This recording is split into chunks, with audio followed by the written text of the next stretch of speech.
I'll go to the dollar store and get dollar stuffies and let them de-stuff it to their heart's content. And I actually find chemicals from China. Good job, Dana. well, I don't actually do that anymore. So you're just going to cut all of that out.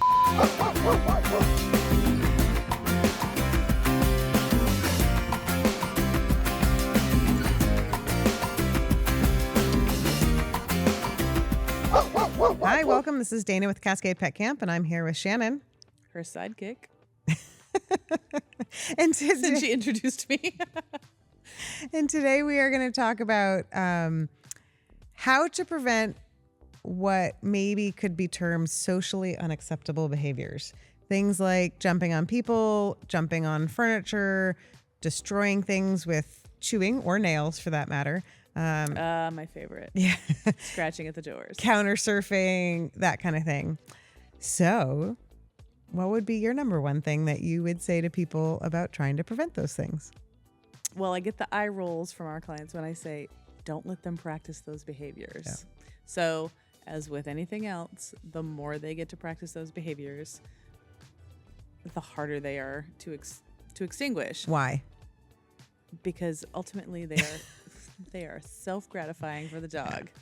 But before we dive into that, making sure that your dog's needs are being met. So really, honestly, looking at your daily life with your dog, looking at what your dog's requirements may be, and are they being met? So we have said this many, many, many times, and I'll say it again. Most dogs don't need more exercise. They do need exercise, but they need more brain games. Yeah, so we typically set to say, and again, this is from the behavior vet research, 30 to 60 minutes of active exercise a day, depending on your dog, their age, their health status, all that stuff. But in big, broad brushstrokes, 30 to 60 minutes, and at least equal that in training or brain work.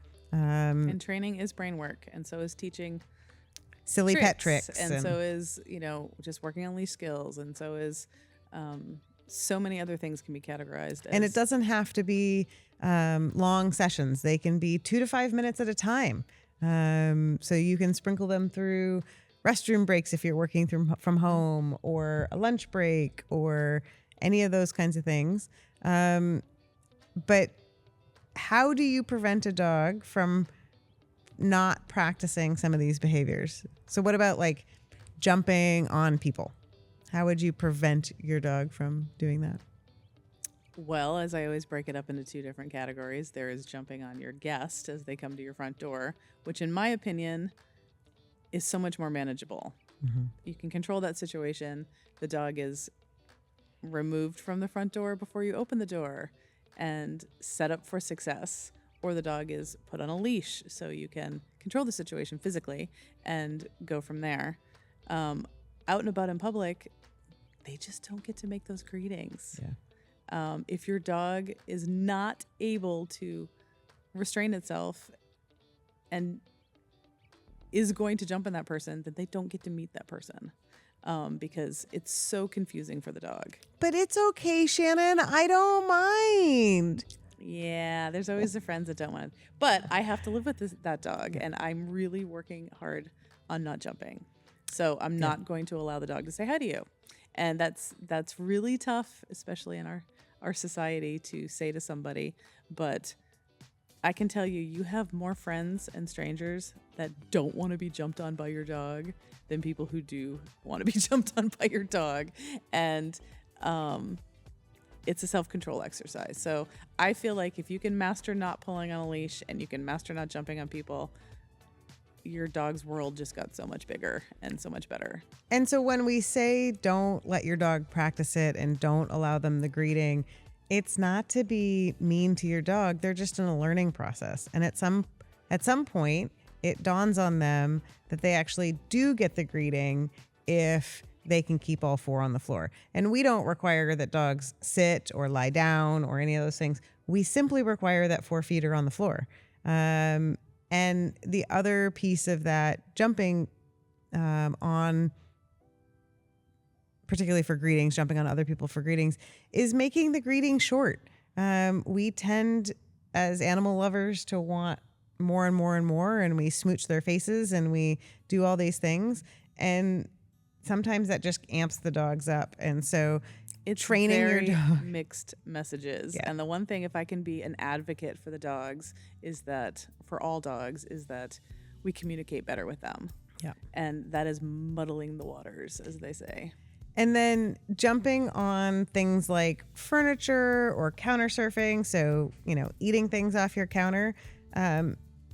There's a saying in the dog training world that you can decide something's not a problem, and any behaviors within that realm. So if you don't actually care that your 2-pound dog or your 80-pound dog jumps on you, I don't care. I don't have to live with it. I can avoid being jumped on. If you don't care if your dog jumps up on the counter and eats whatever you've left on the counter, then it's not a problem, and that's okay. Those are the things that you may choose to live with or ignore. You can manage it, and that's sort of what Shannon was talking about with taking the dog away from the front door if you have guests coming over. That's where we would talk about maybe using a crate or a confinement type situation so the dog just doesn't have access, especially at that initial term, or you can train it. So having had one of the best counter surfers on the planet, in my opinion, I just managed it. I just had the cleanest counters in the county because it was just, quite frankly, easier for me to clean that up than to spend the time training her not to do it. So that was the way I chose to deal with that. Another great way to do that would be to not allow the dog in the kitchen. Full stop. Use gates, use a tether system, use a crate to prevent the dog from getting into the kitchen. And at some point, the dog realizes, oh, I'm just not allowed in there. Whether you're there or not, most dogs will actually be like, oh, that's just not a place I go. And it's not a huge part of their life. How about chewing? What do you do for chewing? Chewing. And as I remind a lot of folks, there's puppy chewing under 6 months while they're teething, and that's cute, and their little puppy teeth are really sharp and ouchy. And then there's teenage dog chewing. They have a full arsenal of adult teeth, and their mouths are much more comfortable. And that's when I find they eat the drywall and they eat the chairs of or the legs of your chairs and tables. So that's much more frustrated, or the dog is frustrated chewing. So again, meeting their needs mentally and physically, and giving them things to chew on appropriately, and confinement, letting them understand that they don't get to have full run of your house if that is a problem that you're having. And I think it's important. Dogs often innately need to chew or Absolutely. lick or do some of those behaviors. And so, like you said, giving them something appropriate. And that is going to vary widely depending on the type of dog owner you are, the type of breed you might have. Shannon and I will use everything from, sweet potato chews to vegetables to things like bully sticks. And even Shannon and I both use raw meaty bones. Many of these things are supervised chews to help keep the dog safe or ensure that, they're not fracturing their teeth, attempt as much as we can. But most dogs do need to get some level of chewing out. It's actually soothing for dogs to chew on things and lick things. And so I think, again, that meets its need in and of itself. And if you're just get angry with your dog for chewing on things. I'm also a big proponent, and I know this can be controversial, of getting cheap things you don't mind if they do de-stuff, and letting them have a little bit of that prey drive kind of circle completed. So I'll go to the dollar store and get dollar stuffies and let them de-stuff it to their heart's content. And I actually find chemicals from China. Good job, Dana. Well, I don't actually do that anymore, so you're just going to cut all of that out, Mason. But getting them things that you don't actually mind them destroying or de-stuffing can release the tension from the dog to need to do it. And I actually find that it extinguishes the behavior a lot faster if they've had the opportunity to chew on something that you don't mind them doing that too. And then jumping on furniture, talk about how we raise puppies differently. Shannon, what do you do for your furniture in your house? I have really expensive dog beds all over the place. I personally, for my own sleep health and other things, I have to have a place in my house that does not have dog hair on it, and the dogs are not allowed. So they are not allowed on my bed, and they are not allowed on the sofa unless they're invited, which is actually really easy to segregate out, I believe. So my puppies aren't allowed to just jump all over the furniture, and they don't sleep in my bed. So that's the easiest way, is just to not let it happen. Yeah. And teaching them an off, equally teaching them an up onto things, so that there's a difference, and being really clear again. I will say that a million times. If your spouse or your children let the dogs do it, whether it's jumping on them or pulling at their clothes or getting on the furniture, bless you. But mom in the house doesn't want the dogs on the furniture. That is not clear to the dog. So everybody needs to agree on what behaviors are going to be allowed.